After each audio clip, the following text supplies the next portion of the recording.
करते भारत की शान।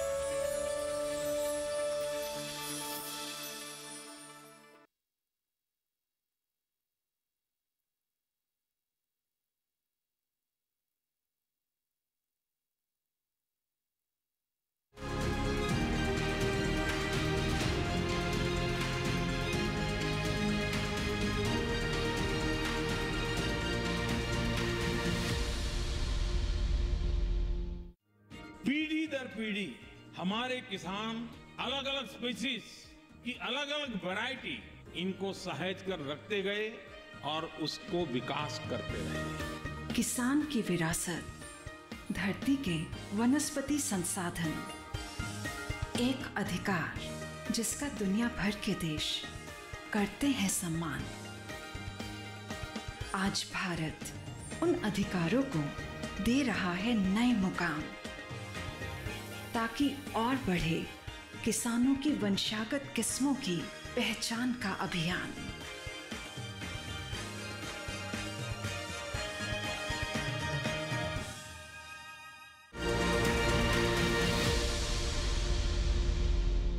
नमस्कार, स्वागत है आपका कृषि दर्शन में। आपके साथ मैं हूं अंशु सिंह। कृषि दर्शन आप किसान भाई बहनों के लिए एक ऐसा कार्यक्रम है जिसके माध्यम से हम आप तक पहुंचाते हैं खेती किसानी से संबंधित तमाम नई जानकारियां, ताकि हमारे किसान इन जानकारियों का इस्तेमाल कर सके और उनकी आय में वृद्धि हो सके। हमेशा की तरह कार्यक्रम की शुरुआत करेंगे विज्ञान और किसान से, उसके बाद नजर डालेंगे कृषि स्टार्टअप पर और अंत में देखेंगे फार्मिंग इंडिया। तो चलिए शुरुआत करते हैं आज के कृषि दर्शन की। कृषि दर्शन में सबसे पहले नजर विज्ञान और किसान पर।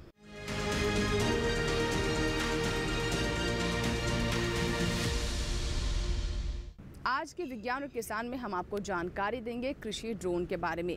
जी हाँ, विश्व भर में खेती में ड्रोन का इस्तेमाल लगातार बढ़ता जा रहा है और इससे कई तरह के लाभ भी हमारे किसानों तक पहुंच सकते हैं। या फिर ये कहें कि कृषि में इससे क्रांति आ सकती है तो शायद गलत नहीं होगा। हमारी सरकार भी इसको लेकर काफ़ी सकारात्मक है। तो आइए जानते हैं कि कृषि में ड्रोन का इस्तेमाल किस प्रकार हो रहा है और इसके क्या क्या लाभ हैं, कैसे हमारे किसानों के जीवन में इससे बदलाव आ सकता है। तो देखते हैं कृषि ड्रोन पर हमारी ये रिपोर्ट।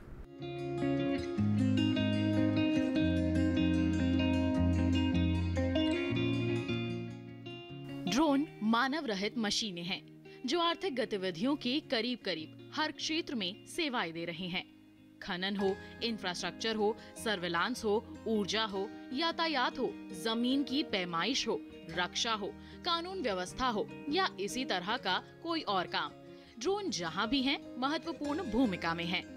हमारी सरकार इन्हीं मानव रहित मशीनों की बदौलत खेती को बेहतर से और बेहतर बनाने की कोशिश कर रही है। कृषि क्षेत्र में ड्रोन के इस्तेमाल को बढ़ावा देने की उसकी नीति इन्हीं कोशिशों का हिस्सा है। यानी जमीन पर उगी फसलों पर ये छोटे हेलीकॉप्टर आसमान से नजर रखेंगे, उनकी देखभाल करेंगे, कभी उन पर कीटनाशक छिड़केंगे, कभी पोषण देंगे। खेती में ड्रोन के इस्तेमाल से न सिर्फ किसानों का काम आसान होगा बल्कि लागत में भी कमी आएगी, क्योंकि एक अकेला ड्रोन एक दिन में 20 से 25 एकड़ जमीन को कवर कर सकता है। जरा सोचिए, इतनी ज्यादा जमीन पर कीटनाशक या पोषक तत्व छिड़कने के लिए कितने मजदूरों की जरूरत होगी। ड्रोन का काम सिर्फ छिड़काव तक ही सीमित नहीं है, बल्कि ये आर्टिफिशियल इंटेलिजेंस का भी हिस्सा है। ड्रोन में लगे सेंसर फसल की निगरानी कर सकेंगे। वो बता देंगे कि खेत के किस हिस्से में कीड़े लगे हैं और किस हिस्से में बीमारी।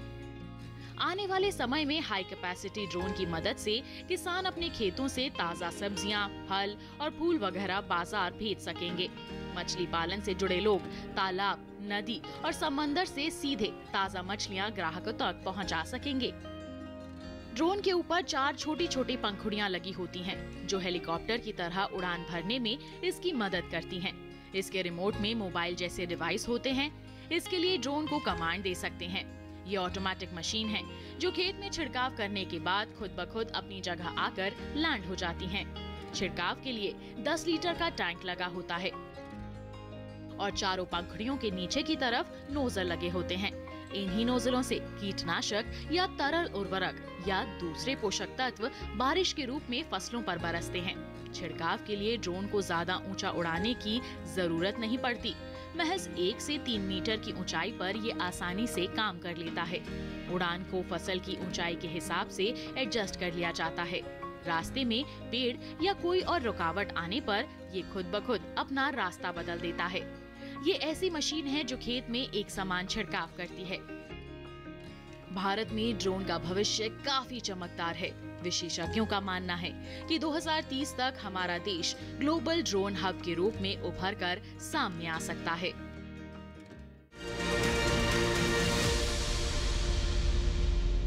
तो देखा आपने कि कैसे कृषि में अब ड्रोन का इस्तेमाल भी लगातार बढ़ रहा है और इसको लेकर किसानों में भी काफ़ी रुचि दिखाई दे रही है। इसी के साथ ही कृषि दर्शन में यहाँ रुकेंगे एक छोटे से ब्रेक के लिए। ब्रेक के बाद जब वापस आएंगे तो बात करेंगे कृषि स्टार्टअप की। कहीं मत जाइएगा, देखते रहें कृषि दर्शन।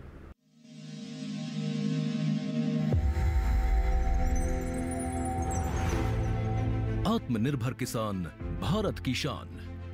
उत्पादन में आत्मनिर्भर होने के साथ साथ फसल की कटाई के उपरांत उपज की हानि को रोकने, ग्रामीण क्षेत्रों में रोजगार सृजन करने और बीज से बाजार तक के विजन को मजबूती देने के उद्देश्य से 1 वर्ष पूर्व माननीय प्रधानमंत्री श्री नरेंद्र मोदी जी ने एक महत्वाकांक्षी केंद्रीय योजना एग्रीकल्चर इंफ्रास्ट्रक्चर फंड की शुरुआत की। इस आधुनिक इंफ्रास्ट्रक्चर से कृषि आधारित उद्योग लगाने में एक बहुत बड़ा बदलाव आएगा और बहुत बड़ी गति आएगी। साथियों, अब हम उस स्थिति की तरफ बढ़ रहे हैं जहां गांव के कृषि उद्योगों से फूड आधारित उत्पाद शहर जाएंगे और यही तो आत्मनिर्भर भारत अभियान का संकल्प है। एग्रीकल्चर इंफ्रास्ट्रक्चर फंड से पात्र लाभार्थी गोदामों का निर्माण कर सकते हैं, छटाई या ग्रेडिंग इकाई, पैकिंग हाउस, सप्लाई चेन और कोल्ड चेन जैसी सुविधाएं या फिर प्राथमिक कृषि प्रसंस्करण केंद्र की स्थापना कर सकते हैं। इस योजना के तहत पात्र लाभार्थियों को 2 करोड़ रुपए तक के ऋण पर अधिकतम 7 वर्ष के लिए ब्याज में 3% तक की छूट दी जा रही है। ऋण पुनर्भुगतान के लिए 6 महीने से 2 वर्ष तक मोरेटोरियम की सुविधा भी उपलब्ध है।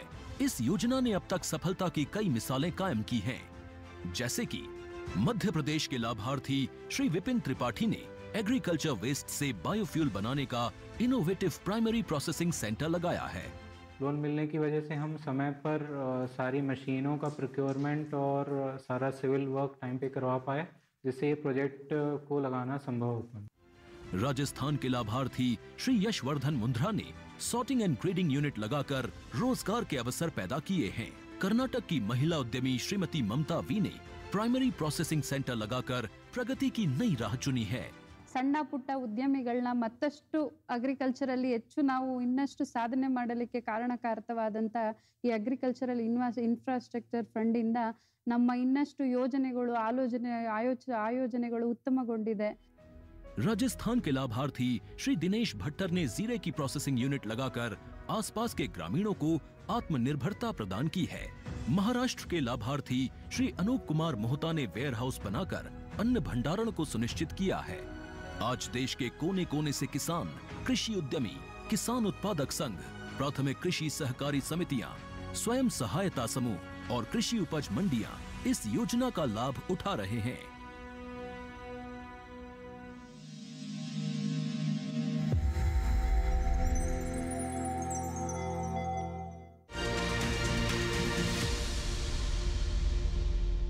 ब्रेक के बाद एक बार फिर आपका स्वागत है। आप देख रहे हैं कृषि दर्शन। आइए अब नजर डालते हैं कृषि स्टार्टअप पर।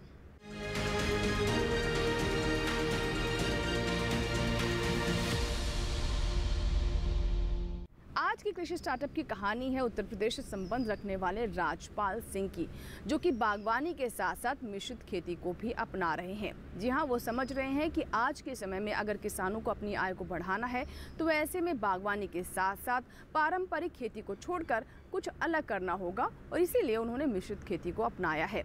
उनके इस फॉर्मूले को बाकी के किसान भी काफ़ी पसंद कर रहे हैं और उनसे प्रेरित भी हो रहे हैं। तो आइए देखते हैं उनकी कामयाबी की कहानी।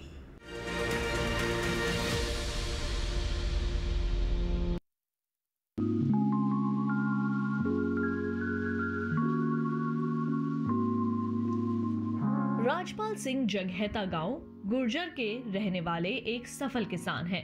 इनका जन्म बड़े ही साधारण से परिवार में हुआ था। बड़े होने के साथ साथ इन्होंने अपने परिवार से खेती बाड़ी करनी सीखी। शुरुआत में इनके खेत छोटे छोटे टुकड़ों में बिखरे हुए थे और ऊबड़ खाबड़ थे।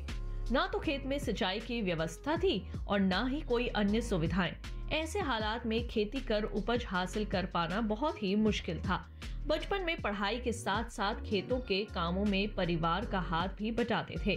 पढ़ाई के साथ साथ पिता के गुजर जाने के बाद इन्होंने खेती के सारे काम को अपने जिम्मे ले लिया और खेती को ही अपनी आजीविका का साधन बनाया। शुरुआत में खेती करते हुए इन्हें कई दिक्कतों का सामना करना पड़ा, लेकिन इन्होंने हार न मानी। बाद में कृषि विज्ञान केंद्र सहारनपुर उत्तर प्रदेश से जुड़कर और यहाँ के वैज्ञानिकों के संपर्क में आकर राजपाल सिंह को खेती की नई दिशा मिली। इन्होंने अपने हाथ से एक छोटा कल्टीवेटर बनाया, जिसका उपयोग कर खेतों में वे अपना काम बड़े ही कम समय में करने लगे। इस सफलता से प्रेरित होकर राजपाल सिंह ने कल्टीवेटर के अलावे कई अन्य आविष्कार भी किए। ये ऐसे आविष्कार थे जिसके बदौलत राजपाल सिंह के साथ साथ अन्य किसानों की जिंदगी को बेहतर बनाना शुरू कर दिया। इन्होंने अपनी कामयाबी का श्रेय कृषि विज्ञान केंद्र, भारतीय कृषि अनुसंधान परिषद को दिया। इन संस्थानों से मिली तकनीकी जानकारियों के माध्यम से इन्होंने अपनी खेती को नई राह दी। यहाँ से मिली तकनीकी जानकारियों को वे अन्य किसानों को भी साझा करते हैं। राजपाल सिंह के भीतर कुछ नया करने की जिद थी। वे जानते थे कि परंपरागत ढंग से खेती करते हुए आगे नहीं बढ़ा जा सकता। यही कारण था कि उनके खोजी मन ने इसी का एक रास्ता निकाला और मधुमक्खी के छत्ते से शहद निकालने की एक मशीन तैयार कर डाली। ये मशीन बेहद कामयाब रही। इसके साथ साथ अधिक आय प्राप्त करने के उद्देश्य से इन्होंने आम और लीची के बगीचे भी लगाए। साथ ही सब्जियों की खेती भी करने लगे। परंपरागत खेती के मुकाबले इससे राजपाल सिंह को मुनाफा भी अधिक हुआ और लागत भी कम लगी। देखते ही देखते राजपाल सिंह अपने क्षेत्र के नायक बन गए। गांव के अन्य किसान खेती से जुड़ी अपनी सभी समस्याओं का समाधान निकालने राजपाल सिंह के पास ही आने लगे। राजपाल सिंह अपने गांव और आसपास के किसानों को नई तकनीकों के साथ खेती करने के लिए प्रेरित करते थे। साथ ही किसानों की उपज को बाजार में बेचकर लाभ अर्जित करने के लिए भी जागरूक करते थे। इनका मानना ये है कि किसान को खेत से अच्छी उपज हासिल करनी तो आनी चाहिए, साथ साथ उस उपज को बाजार में सही और अच्छे दाम पर बेचने में भी सीख लेनी चाहिए। जैसे ही किसान इस कला में माहिर हो जाएंगे, वे अपनी आय दोगुनी करने में निश्चित ही सफलता हासिल कर लेंगे।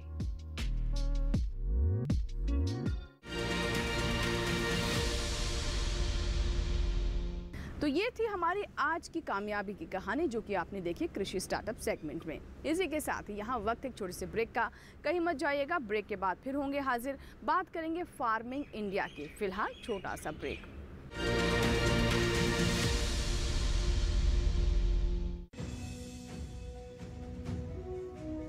भारत सरकार का हर प्रयास किसानों को दे रहा है एक नई आस। देश के किसानों की खुशहाली और उन्हें आत्मनिर्भर बनाने के लिए भारत सरकार समर्पित है।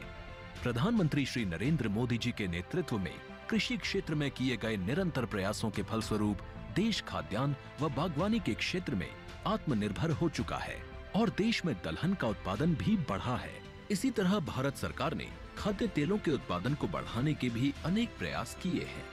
इसी क्रम को आगे बढ़ाते हुए माननीय प्रधानमंत्री श्री नरेंद्र मोदी जी के नेतृत्व में भारत सरकार ने दूरदर्शी निर्णय लेते हुए राष्ट्रीय खाद्य तेल मिशन ऑयल पाम की शुरुआत की है। इस मिशन से देश भर के किसानों को बहुत लाभ मिलेगा। कृषि के पूंजी निवेश में वृद्धि होगी, खाद्य तेल आयात पर देश की निर्भरता कम होगी और रोजगार के नए अवसर पैदा होंगे। खाने के तेल में आत्मनिर्भरता के लिए अब राष्ट्रीय खाद्य तेल मिशन ऑयल पाम का संकल्प लिया गया है। इससे किसानों को तो सीधा लाभ होगा ही, गरीब और मध्यम वर्ग के परिवारों को सस्ता और अच्छी क्वालिटी का तेल भी मिलेगा। यही नहीं, ये मिशन बड़े स्तर पर रोजगार का निर्माण करेगा। इस मिशन के अंतर्गत ऑयल पाम का रकबा और पैदावार बढ़ाने पर जोर देने के लिए सरकार ने 11,000 करोड़ रुपए से अधिक की सहायता राशि निर्धारित की है। मिशन के तहत सरकार ने ऑयल पाम की खेती के लिए रोपण आदि की सहायता में बढ़ोतरी करते हुए पहले मिलने वाले 12,000 रुपए प्रति हेक्टेयर को बढ़ाकर 29,000 रुपए प्रति हेक्टेयर तक कर दिया है। ऑयल पाम के पुराने बागों के पुनरुद्धार के लिए 250 रुपए प्रति पौधा के हिसाब से विशेष सहायता दी जा रही है। पौधारोपण सामग्री की कमी दूर करने और बीजों की पैदावार करने वाले बागों को भी सहायता दी जाएगी। इसके तहत 15 हेक्टेयर ऑयल पाम उद्यान के लिए 80 लाख रुपए तक की सहायता राशि दी जाएगी। इसके अलावा नर्सरी विकास के लिए 40 लाख रुपए तक तय किए गए हैं। पूर्वोत्तर और अंडमान राज्यों के लिए विशेष सहायता का भी प्रावधान है। ऑयल पाम के किसान ताजे फलों के गुच्छे यानी FFB का उत्पादन करते हैं, जिनकी वर्तमान में कीमतें अंतर्राष्ट्रीय मूल्यों में उतार चढ़ाव के आधार पर तय होती हैं। पहली बार केंद्र सरकार ताजे फलों के गुच्छे की कीमत के लिए किसानों को आश्वासन दे रही है। ये व्यवहार्यता मूल्य यानी VP कहलाएगा, यानी किसानों को कोई घाटा नहीं होने दिया जाएगा। व्यवहार्यता मूल्य VP तय करने की शुरुआत 1 नवंबर से होगी और अगले वर्ष 31 अक्टूबर तक जारी रहेगी। इसे ऑयल पाम वर्ष कहा जाएगा। इस योजना के तहत वर्ष 2025-26 तक ऑयल पाम का रकबा 6.5 लाख हेक्टेयर सृजित करने और कच्चे ऑयल पाम की पैदावार वर्ष 2025-26 तक 11.20 लाख टन पहुंचाने का लक्ष्य निर्धारित किया गया है। सरकार के इस महत्वपूर्ण निर्णय से देश में ऑयल पाम की खेती करने वाले किसानों में विश्वास पैदा होगा और वे खेती का रकबा बढ़ाएंगे। इस तरह पाम ऑयल का उत्पादन भी बढ़ेगा, जिससे किसानों की आय बढ़ेगी और ग्रामीण अर्थव्यवस्था भी सुदृढ़ होगी। अनंत असीम प्रकृति और उसमें निहित जीवन के रहस्यों के गूढ़ स्रोत, प्लांट जेनेटिक रिसोर्स। अपनी बायोडायवर्सिटी के संरक्षण और संवर्धन के लिए भारत पूरी तरह संवेदनशील है। वैज्ञानिक दृष्टि और समृद्ध कृषि परंपरा के साथ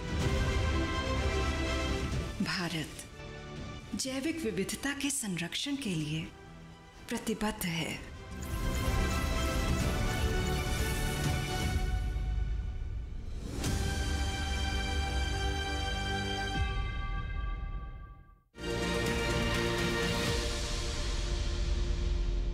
ब्रेक के बाद एक बार फिर आपका स्वागत है। आप देख रहे हैं कृषि दर्शन।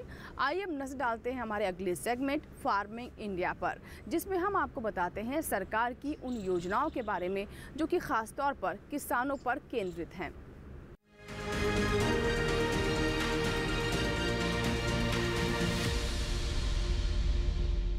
फार्मिंग इंडिया में आज हम आपको बताएंगे प्रधानमंत्री कृषि सिंचाई योजना के बारे में, जिसके अंतर्गत हमारे किसानों को सिंचाई की तमाम सुविधाएं दी जा रही हैं। जी हां, जैसा कि आप जानते हैं कि अच्छी फसल के लिए सिंचाई की व्यवस्था भी बहुत ज़रूरी है।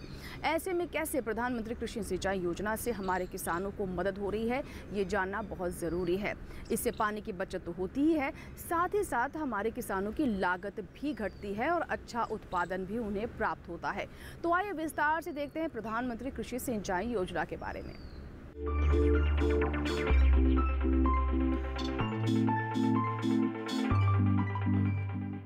देश में करीब 14 करोड़ हेक्टेयर जमीन पर खेती होती है।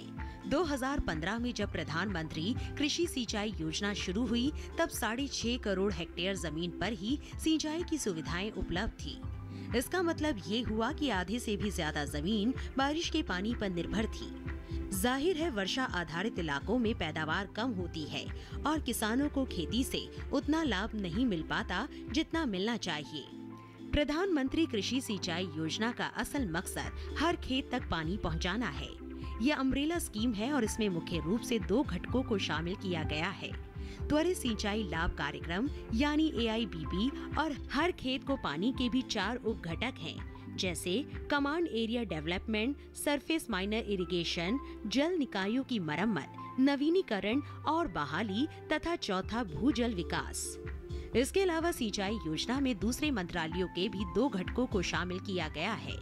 पहला घटक प्रति बूंद अधिक उपज है, जो केंद्र कृषि मंत्रालय के कृषि, सहकारिता और किसान कल्याण विभाग की ओर से कार्यान्वित किया जा रहा है। दूसरे घटक का नाम वाटरशेड विकास है।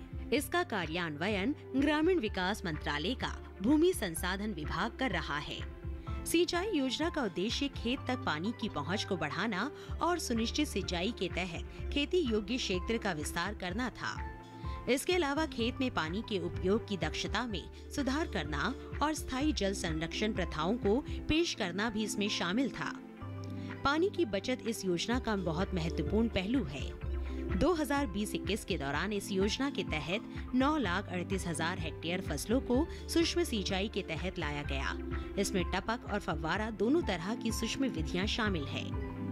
2021-22 के लिए हर खेत को पानी के अंतर्गत 899 करोड़ रुपए के बजट का प्रावधान किया गया। प्रति बूंद अधिक उपज के लिए 4,000 करोड़ रुपए को और वाटरशेड डेवलपमेंट के मद में 2,000 करोड़ रुपए का प्रावधान किया गया है।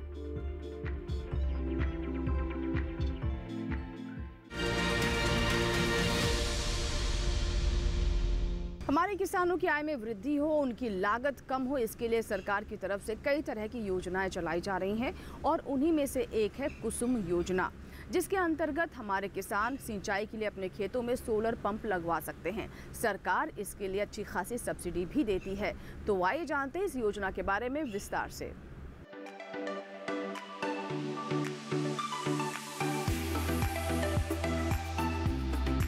सरकार ने फरवरी 2019 में प्रधानमंत्री किसान ऊर्जा सुरक्षा एवं उत्थान महाअभियान पीएम कुसुम योजना शुरू करने की मंजूरी दी थी।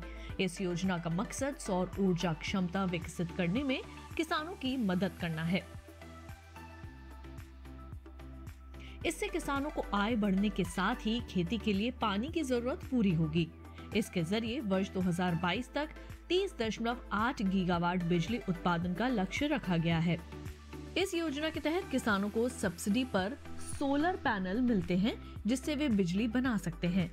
जरूरत भर बिजली का इस्तेमाल करके वे बाकी को बेचकर अतिरिक्त आय भी हासिल कर सकते हैं। इस योजना में 20 लाख किसानों को सोलर पंप बनाने में मदद की जाएगी। 15 लाख किसानों को ग्रिड से जुड़े सोलर पंप लगाने के लिए धन मुहैया कराया जाएगा। इस योजना पर सरकार ने 34,422 करोड़ रुपए खर्च करने का ऐलान किया है। पीएम कुसुम योजना के 3 घटक हैं। पहला, विकेंद्रित ग्रिड से जुड़ी 10,000 मेगावाट की क्षमता के सोलर पावर प्लांट स्थापित करना, जिसमें हर प्लांट की क्षमता 2 मेगावाट तक की होगी। दूसरा घटक 20 लाख सौर ऊर्जा चालित कृषि पंपों की स्थापना।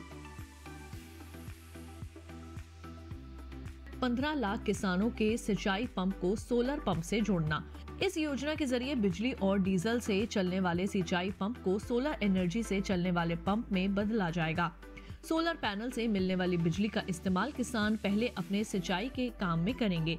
उसके अलावा जो अतिरिक्त बिजली बचेगी उसे विद्युत बिजली वितरण कंपनी को बेचकर किसान 25 साल तक आमदनी कमा सकते हैं और प्रदूषण भी कम होगा। सोलर पैनल 25 साल तक चलेगा और इसका रखरखाव भी आसान है। इससे किसानों को हर साल 1 एकड़ पर 60,000 रुपए से 1 लाख रुपए तक की आमदनी अगले 25 साल तक हो सकती है। किसानों को अपने में सोलर पैनल स्थापित करने के लिए केवल 10% रकम का भुगतान करना होता है।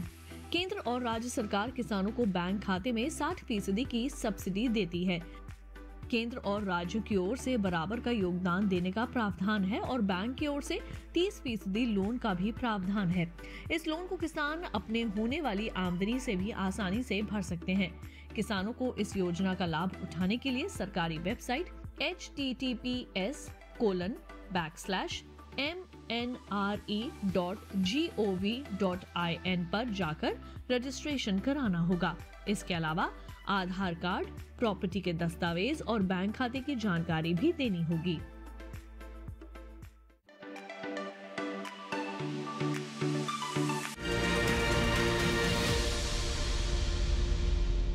तो ये था हमारा सेगमेंट फार्मिंग इंडिया, जिसमें हमने आपको किसानों के लिए चलाई जा रही सरकारी योजनाओं के बारे में बताया।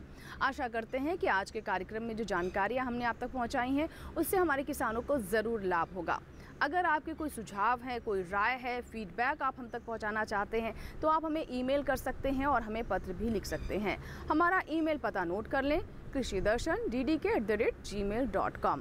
आप हमें पत्र भी लिख सकते हैं। हमारा पता लिख लें, कृषि दर्शन, कमरा नंबर 58, CPC, दूरदर्शन, खेलगांव, नई Delhi 110049।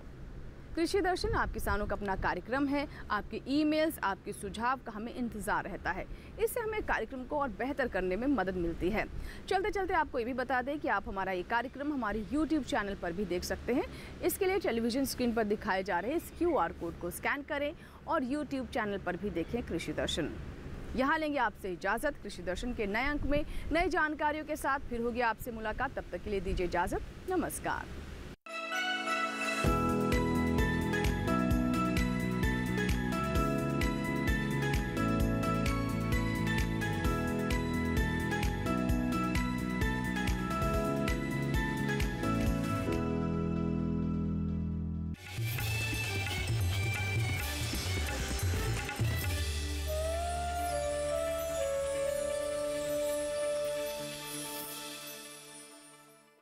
Upcoming all together with the brand new episodes of Vakya